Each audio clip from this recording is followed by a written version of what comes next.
ಆತ್ಮೀಯ ಸಂಘರ್ಷ ನ್ಯೂಸ್ಗೆ ಹಾರ್ದಿಕವಾದಂತಹ ಸ್ವಾಗತ. ನಾನು ನಿಮ್ಮ ಯಮನಪ್ಪ ಗುಣದಾಳ್ ಮಾತನಾಡ್ತಾ ಇದ್ದೀನಿ.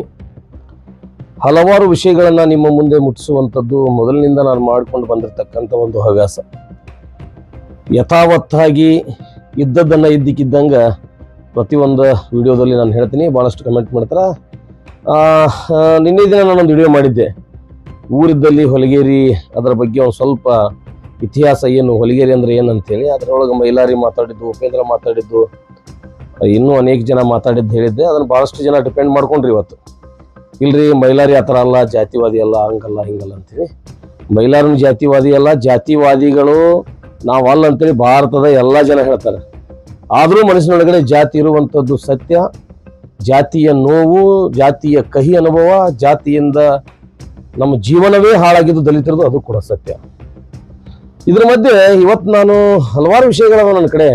ಇಡೀ ವರ್ಷ ಮಾತಾಡಿದ್ರು ಕೂಡ ವಿಷಯಗಳು ಸಮಾಪ್ತಿ ಆಗುವುದಿಲ್ಲ, ಮುಕ್ತಾಯ ಆಗುವುದಿಲ್ಲ. ಅಂತಹ ಸಮುದ್ರ ಸಾಗರಕ್ಕಿಂತಲೂ ದೊಡ್ಡ ಭವ್ಯವಾದಂತಹ ಇತಿಹಾಸ, ದಲಿತರ ಇತಿಹಾಸ ಭಾರತ ದೇಶದಲ್ಲಿ ಐತಿ. ಆದ್ರೆ ಭಾರತ ದೇಶದ ಇತಿಹಾಸದ ಚರಿತ್ರೆಯ ಪುಟಗಳಲ್ಲಿ ದಲಿತರು ಮಾಡಿರ್ತಕ್ಕಂತಹ ಸಾಧನೆ, ಶೋಧನೆಯನ್ನ ಆಯಾ ಕಾಲಘಟ್ಟದಲ್ಲಿ ಮುಚ್ಚಿಡಲಾಗೈತಿ, ಬಚ್ಚಿಡಲಾಗೈತಿ. ಅದನ್ನ ಬಚ್ಚಿಟ್ಟು ಮುಚ್ಚಿಟ್ಟೋದು ಅಷ್ಟೇ ಅಲ್ದನ ಅದರ ಮೇಲೆ ಹೇರಿಕೆಯನ್ನು ಕೂಡ ಹೇರ್ತಾರ. ಉದ್ದೇಶಪೂರ್ವಕವಾಗಿ, ಒತ್ತಾಯಪೂರ್ವಕವಾಗಿ ದಲಿತರ ಮೇಲೆ ಅನೇಕ ಅನಿಷ್ಟ ಪದ್ಧತಿಗಳನ್ನ, ಹೇರಿಕೆಗಳನ್ನ ಕೂಡ ಹೇರಿದ್ದಾರೆ. ಅಂತಹ ಒಂದು ಹೇರಿಕೆಯಲ್ಲಿ ದೇವದಾಸಿ ಪದ್ಧತಿನೂ ಒಂದು. ದೇವದಾಸಿ ಪದ್ಧತಿ ಅಂದ್ರೆ ಇವತ್ತಿನ ವೇಶ್ಯಾವಾಟಿಕೆ ಅಲ್ಲ, ಅವತ್ತಿನ ದೇವದಾಸಿ. ಇವತ್ತು ನಾವು ಹೇಳಿ ಹೊರಟಿರುವಂತಹ ವಿಚಾರಗಳು ಬಹಳಷ್ಟು ದಲಿತ ಸಮಾಜದವರಿಗೂ ನೋವಾಗ್ಬೋದು, ಬಹುಜನ ಸಮಾಜಕ್ಕೂ ನೋವಾಗ್ಬೋದು, ಈ ದೇಶದ ಜಾತಿವಾದಿಗಳಿಗಂತೂ ನೋವಾಗಿ ಆಗ್ತದೆ.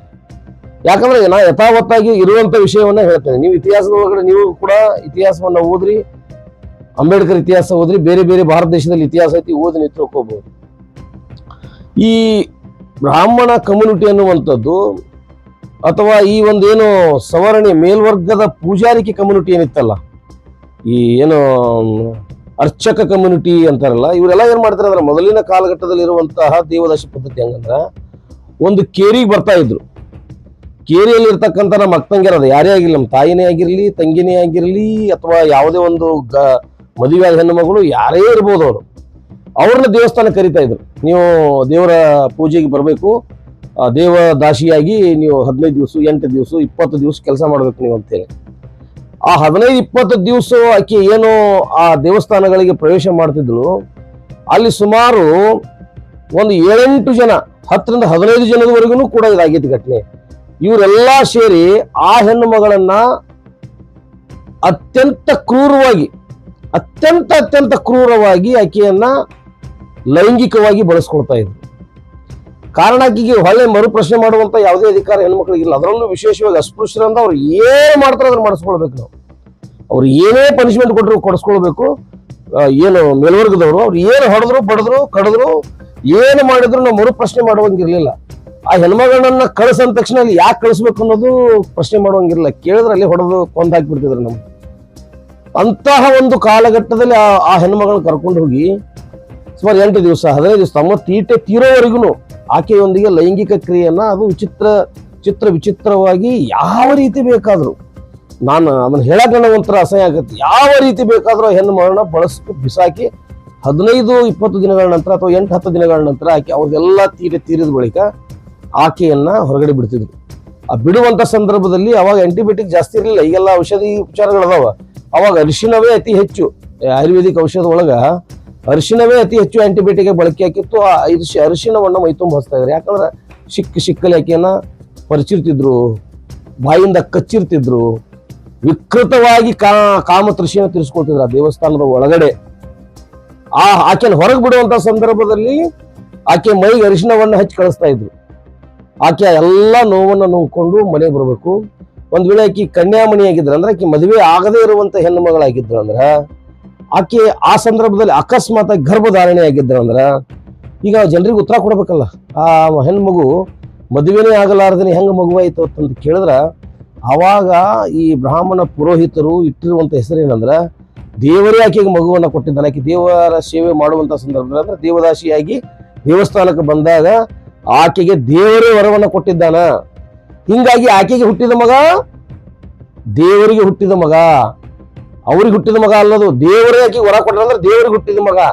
ಹಾಗಾಗಿ ಆ ಮಗುವಿಗೆ ಇಟ್ಟ ಹೆಸರು ಹರಿಜನ, ಹರಿಗೆ ಹುಟ್ಟಿದ ಮಗ, ದೇವರಿಗೆ ಹುಟ್ಟಿದ ಮಗ. ಆಗ ಆ ಹರಿಜನ ಅನ್ನುವಂತ ಪದ ನಮ್ಮ ಇತ್ತೀಚೆಗೆ ಬಂದಿರತಕ್ಕಂತ ಒಬ್ಬ ಹೋರಾಟಗಾರ ನಮ್ಮ ಹೇರಿಕೆ ಹಾಕಿದ್ರು. ಅಂಬೇಡ್ಕರ್ ಪ್ರಶ್ನೆ ಮಾಡ್ತಾರೆ, ನೇರವಾಗಿ ಹೇಳ್ತಾನೆ, ಗಾಂಧಿ ಹರಿಜನ್ ಅಂತ ಕರೆದಾಗ ಅಂಬೇಡ್ಕರ್ ಅವ್ರು ಕೇಳ್ತಾರೆ, ಏನ್ರಿ ಗಾಂಧಿ, ನಾವು ದೇವ್ರ ಮಕ್ಕಳು ಅಂತ ನೀವು ಹೇಳ್ತಾ ಇದ್ರಿ, ಹರಿಜನ್ ಅಂದ್ರೆ ದೇವ್ರ ಮಕ್ಕಳು, ಮತ್ತೆ ನೀವು ಯಾರು ದೇವಿನ ಮಕ್ಕಳು ಅಂತ ಕೇಳ್ತಾರ ಬಾಬಾ ಸಾಹೇಬ್. ನೋಡ್ರಿ ಹೆಂಗೈತಿ ಇತಿಹಾಸ. ಅವಾಗ ಆ ಒಂದು ದೇವಸ್ಥಾನದಲ್ಲಿ ಶೋಷಣೆಗೊಳಪಟ್ಟಂತಹ ಆ ಹೆಣ್ಣು ಮಗುವಿಗೆ ಹುಟ್ಟಿರುವಂತ ಆ ಮಗುವಿಗೆ ಹರಿಜನ ಅಂದ್ರೆ ದೇವರ ಮಗ ಅಂತ ಕೇಳಿದ್ರೆ. ಈಗ ಹೇಳ್ರಿ ನೋಡೋಣ, ನೀವೆಲ್ಲ ಅನೇಕ ಜನ ಹರಿಜನ ಅಂತ ಅಡ್ರೆಸ್ ಇಟ್ಕೊಂಡ್ರಿ, ಪಾಪ ನಿಮ್ಗೆ ಇತಿಹಾಸನೇ ಗೊತ್ತಿಲ್ಲಲ್ಲ. ಅದು ನಿಮ್ಮ ಪೂರ್ವಜರು ಕೂಡ ಅದನ್ನ ಒಪ್ಕೊಂಡಿದ್ರು, ನೀವು ಕೂಡ ಅದನ್ನ ಒಪ್ಕೊಂಡು ಹಂಗ ಮುಂದುವರಿದ್ರಿ. ದಯವಿಟ್ಟು ಆ ಅಡ್ರೆಸ್ ನೀವು ಚೇಂಜ್ ಮಾಡ್ರಿ. ನೀವು ಹೊಲೆಯರ್ ಅಂತ ಇಟ್ಕೊಡ್ರಿ, ಯಾಕಂದ್ರೆ ಹೊಲೆಯರ್ ಅಂದ್ರೆ ಹೊಲದ ಮೇಲೆ ಅವಲಂಬಿತರಾದವರು, ಹೊಲವೇ ಸರ್ವಸ್ವ ಎಂದವರು. ಅದಕ್ಕೆ ಮೂಲ ಅರ್ಥಗಳು ಬೇರೆ ಅದಾವ. ನೀವು ಈಗಿನ ಜನರೇಷನ್ದವ್ರು ಬಂದು ಏನಾದ್ರು ಮಾತಾಡಿದ್ರೆ ನಡೆಯಂಗಿಲ್ಲ. ಅದನ್ನ ನಾವು ನಮ್ಮ ಜೀವನದಾಗ ಅಳವಡಿಸ್ಕೊಡ್ಬೇಕಂತೇನಿಲ್ಲ. ಆ ಪದದ ಬಗ್ಗೆ ನೀವು ಅಧ್ಯಯನ ಮಾಡ್ರಿ, ಖುದ್ದಾಗಿ ಅಧ್ಯಯನ ಮಾಡ್ರಿ. ಯಾರು ಹೊಲೆಯರಂದ್ರೆ ಯಾರು, ಮಾದಿಗರಂದ್ರೆ ಯಾರು, ಅಸ್ಪೃಶ್ಯರಂದ್ರೆ ಯಾರು, ಈ ದೇಶದ ಇತಿಹಾಸ ಏನು ಅನ್ನೋದು ನೀವು ಅರ್ಥ ಮಾಡ್ಕೋಬೇಕು. ಹಂಗಾಗಿ ಅಷ್ಟು ವರ್ಸ್ಟ್ ಆಗಿರತಕ್ಕಂತಹ ಒಂದು ದಿನಮಾನ ಕಾಲ ಅದು. ಕ್ರಮೇಣವಾಗಿ ಈ ವೇಶ್ಯಾವಾಟಿಕೆನೇ, ಈ ದೇವದಾಸಿ ಪದ್ಧತಿನ ವೇಶ್ಯಾವಾಟಿಕೆ ಕನ್ವರ್ಟ್ ಆಯ್ತು. ಇನ್ನು ವೇಶ್ಯಾವಾಟಿಕೆಗೆ ಬರ್ತೇನೆ ನಾನು. ವೇಶ್ಯಾವಾಟಿಕೆಗಳು ಅನೇಕ ದಲಿತ ಕೇರಿಗಳಲ್ಲಿ ಇದ್ದದ್ದು ನಿಜ. ಯಾಕಂದ್ರೆ ಈ ಧರ್ಮದ ಆಧಾರದ ಮೇಲೆ ಅಥವಾ ಈ ಒಂದು ಹಿಂದೂ ಧರ್ಮದ ಏನು ಆರಾಧಕರಿದ್ರಲ್ಲ, ಅವರು ಕೆಲವೊಂದು ಹೇರಿಕೆ ಹೇಳಿಲ್ಲ, ನಾನು ಒತ್ತಾಯಪೂರ್ವಕವಾಗಿ ನಮ್ಮ ಸಮಾಜದ ಮೇಲೆ ಹೇರಿದ್ರು ಅಂತೇಳಿ. ಆ ಹೇರಿಕೆಗಳಲ್ಲಿ ಈ ದೇವದಾಸಿ ಪದ್ಧತಿನೂ ಒಂದು. ನೀವು ಬಿಡ್ಲೇಬೇಕು ನಿಮ್ಮ ಮಗಳನ್ನ. ನೀವು ಬಿಡ್ಲಿಲ್ಲ ಅಂದ್ರೆ ನಮ್ಮ ಧರ್ಮದನ್ನು ಒಪ್ಪೋದಿಲ್ಲ. ಅದು ನೀವು ನಮ್ಮ ಧರ್ಮಕ್ಕೆ, ನಮ್ಮ ದೇವರಿಗೆ, ಈ ಸಂಪ್ರದಾಯಕ್ಕೆ ವಿರುದ್ಧವಾಗಿ ನಡ್ಕೊಂಡಾಗ ಅದು ಸಂಪ್ರದಾಯ. ಅದು ಈಗ ಉದಾಹರಣೆಗೆ ಹೇಳ್ಬೇಕಂದ್ರೆ, ನೀವು ಈ ಒಕ್ಕಳಿ ಮಾಡ್ತೀರಪ್ಪ, ಆ ಒಕ್ಕಳಿ ಒಳಗೆ ದಲಿತ ಹೆಣ್ಣು ಮಕ್ಕಳು ಇರ್ಬೇಕಲ್ಲಿ. ಇವ್ರು ನೀರು ಗೊಜ್ಬೇಕು, ಆಕೆ ಚಬಕಿಯಿಂದ ಹೊಡಿಬೇಕು. ಆ ನೀರಿನೊಳಗಡೆ ಎಷ್ಟೋ ಜನರ ಕಣ್ಣುಗಳು ಕಳೆದಾವ, ಸತ್ತಾರ, ನೋವು ಕಷ್ಟಗಳಾಗ್ಯಾವ, ಆದ್ರೂ ಕೆಳಗಿಲ್ಲ. ಆ ಒಕ್ಕಳಿ ಒಳಗೆ ದಲಿತ ಹೆಣ್ಣು ಮಕ್ಕಳು ಬಂದು ಅರಬೇತ್ತಲೆಯಾಗಿ ಅವ್ರ ಜೊತೆ ಕುಣಿದಾಡ್ಬೇಕು. ಇಂಥ ಒಂದು ಅನಿಷ್ಟ ಪದ್ಧತಿ ಒತ್ತಾಯಪೂರ್ವಕ ಹೇರಿದ್ದ. ಹಿಂಗ ಇಂಥ ಎಲ್ಲ ಆಚರಣೆಗಳನ್ನ ಮಾಡಾಕಾದ್ರೂ ಒಂದು ಹೆಣ್ಣುಗಳು ಬೇಕಲ್ಲ ಅವ್ರಿಗೆ ಅನ್ನೋ ಕಾರಣಕ್ಕಾಗಿ ಏನ್ ಮಾಡ್ತಿದ್ರ, ದೇವ್ರು ನಿಮ್ಗೇನ್ ಪಕ್ಷ ಹಂಸಂಗಿಲ್ಲ, ನಿಮಗ ಕೆಟ್ಟ ಮಾಡ್ತಾನ, ನಿಮ್ಗೆ ಕೇಡು ಬಯಸ್ತಾನ. ನೀವೊಂದ್ ವೇಳೆ ನಿಮ್ಮ ಮನ್ಯಾಗ ಒಂದ್ ಹೆಣ್ಣು ಬಿಡ್ಲಿಲ್ಲ ಅಂದ್ರೆ ನೀವು, ಅದು ನಮ್ಮ ಸಮಾಜಕ್ಕೆ ಆಘಾತ ಆಕತಿ, ಬಹಳ ದೊಡ್ಡ ವಿಕೋಪ ಬರ್ತೈತಿ ಅಂತ ಹೇಳಿ ಎಲ್ಲ ಈ ರೀತಿಯ ತಲೆಗಳಲ್ಲಿ ನಮ್ಮ ಜನರ ತಲೆ ಹಾಕೊಟ್ಟಿಂದ ಆ ದೇವದಾಸಿ ಪದ್ಧತಿಯನ್ನು ಹೋಗಿ ವೇಶ್ಯಾವಾಟಿಕೆಗೆ ಬರ್ತದೆ. ಈಗ ಪ್ರಶ್ನೆ ಏನಂದ್ರೆ, ವೇಶ್ಯಾವಾಟಿಕೆ ನೀವು ಹೇಳ್ತೀರಿ ಪದೇ ಪದೇ, ಊರಿದ್ದಲ್ಲಿ ಹೊಲಿಗೇರಿ ಇದ್ದಲ್ಲಿ ಹೊಲಿಗೇರಿ ಮಾಡಿರಿ ಏನು ಅಂದ್ರ, ಹೊಲಿಗೇರಿಯಾಗ ಅತಿ ಹೆಚ್ಚು ಜನ ಹೆಣ್ಣು ಮಕ್ಕಳು ದೇವದಾಸಿಯರು ಅಥವಾ ವೇಶ್ಯರು ಇರ್ತಾರ, ಅವ್ರ ಉದ್ದೇಶ ಅದು. ಹಾಗಾದ್ರೆ ಇವತ್ತು ನಾನು ಪ್ರಶ್ನೆ ಮಾಡಿದ್ದೀನಿ, ನೀವೆಲ್ಲರೂ ಆತ್ಮಾವಲೋಕನ ಮಾಡ್ಕೊಟ್ರೆ, ಅದೇ ಹೇಳಿ ನಮ್ಮ ಮೊದಲ ಸ್ಟಾರ್ಟಿಂಗ್ ಏನಿದೆ, ಬಹಳ ಮಂದಿಗೆ ನೋವಾಗ್ಬೋದು ಅಂತ. ಆದ್ರೆ ಅಷ್ಟ ಸತ್ಯ. ಈ ಸತ್ಯ ನಮ್ಮ ಜನರೇಷನ್ ಹೇಳದೆ ಹೋದ್ರ ಮತ್ತೆ ನಮ್ಮ ಜನ ಇತಿಹಾಸ ತಿಳ್ಕೊಳ್ಳೋರು ಹೆಂಗ? ಅದಕ್ಕೆ ನಾವು ಮಾತಾಡೋ ಮಾತುಗಳು ಸೂಕ್ಷ್ಮವಾಗಿದ್ರು ಬಹಳ ಹರಿತವಾಗಿರ್ತಾವ, ಬಹಳ ಕಠಿಣವಾಗಿರ್ತಾವ. ಅದಕ್ಕೆ ನೀವು ಯಾರೇನೇ ಕಮೆಂಟ್ ಮಾಡಿದ್ರು ನನಗೆ ಪರವಾಗಿಲ್ಲ, ನಾ ಇದ್ದದ್ದನ್ನ ಇದ್ದಂಗೆ ಹೇಳವ. ಅವಾಗ ಏನಾಕೈತಿ ಅಂದ್ರೆ, ನಮ್ಮ ಹೆಣ್ಣು ಮಕ್ಕಳನ್ನ ಒತ್ತಾಯಪೂರ್ವಕವಾಗಿ ದೇವದಾಸಿ ಪದ್ಧತಿಗೆ ಅಂದ್ರೆ ವೇಶ್ಯಾವಾಟಿಕೆಗೆ ಬಿಡಾಕತ್ರಿ ಇವರು. ದೇವರ ಹೆಸರು ಮೇಲೆ ಎಲ್ಲಮ್ಮನ ಹೆಸರು, ಇನ್ನೊಂದು ಹೆಸರು, ಯಾವುದೋ ಒಂದು ಹೆಸರು ಇಟ್ಟುಕೊಂಡು ದೇವದಾಸಿ ಹೆಣ್ಣು ಮಾಡಿ. ಆ ದೇವದಾಸಿಯರ ಜೊತೆ ಮಲಗ್ಲಿಕ್ಕೆ ಯಾರು ಬಂದ್ರು? ಸವರ್ಣೀಯರು ಬಂದ್ರು, ಬೇರೆ ವರ್ಗದವರು ಬಂದ್ರು. ನಿಜಾನ ಇದು? ಸತ್ಯ ಅಲ್ಲ. ಯಾಕಂದ್ರೆ ನಾವು ದೇವದಾಸಿಯರನ್ನ ಬಿಟ್ಟತ್ತ ನಮ್ಮ ಸಮಾಜದ ಅಣ್ಣತಮ್ಮರು ಅವ್ರವ್ರ ಜೊತೆ ಮಲ್ಕೊಳ್ತಿರ್ಲಿಲ್ಲ. ಅವ್ರ ಜೊತೆ ಮಲ್ಕೊಳಕ್ ಬರೋರಿ ಅಂದ್ರೆ ಬೇರೆ ವರ್ಗದ ಜನ, ಅವ್ರಿಗೆ ಮಕ್ಕಳು, ಅದು ಹೆಣ್ಣು ಮಕ್ಕಳು, ಅದು ಗಂಡು ಮಕ್ಕಳು. ಅದು ಆ ಮಕ್ಕಳನ್ನ ಈಗ ಏನು ವೇಶ್ಯರಂದ್ರೆ ದೇವದಾಸಿಯರ ಮಕ್ಕಳನ್ನ ಮದುವೆ ಆಗುವಂತ ಕಾನ್ಸೆಪ್ಟ್ ಈಗ ಬಂದೈತಿ. ಈಗ ಯಾರು ಅಷ್ಟು ಭಾಳ ವಿಚಾರ ಮಾಡಂಗಿಲ್ಲ. ಈಗಲೂ ಕೂಡ ಒಂದು 50% ವಿಚಾರ ಮಾಡ್ತಾರೆ, ಈ ದೇವದಾಸಿ ಮಗಳಂದ್ರೆ ಬ್ಯಾಡ್ರಿ, ನಮಗ ಗಂಡುಳವ್ರ ಮಕ್ಕಳೇ ಬೇಕು, ಸಂಸಾರಿಕರ ಮಕ್ಕಳೇ ಬೇಕು ಅಂತೇಳಿ. ಅವಾಗಿನ ಕಾಲಕ್ಕೆ ದೇವದಾಸಿಯರ ಮಕ್ಕಳು ಯಾರೂ ಮದುವೆ ಆಗ್ತಿರ್ಲಿಲ್ಲ. ದೇವದಾಸಿಯರ ಮಕ್ಕಳೇ ಮತ್ತೆ ಪುನಃ ದೇವದಾಸಿ. ಈಗ ದೇವದಾಸಿ ಮಕ್ಕಳು ಮತ್ತೆ ದೇವದಾಸಿ ಆದ್ರೆ ಯಾರ ಮಕ್ಕಳಾದ್ರೆ ಇಲ್ಲಿ ದೇವದಾಸಿಯರು? ಮಲ್ಕೊಂಡವ್ರು, ಊರನ್ನವರು.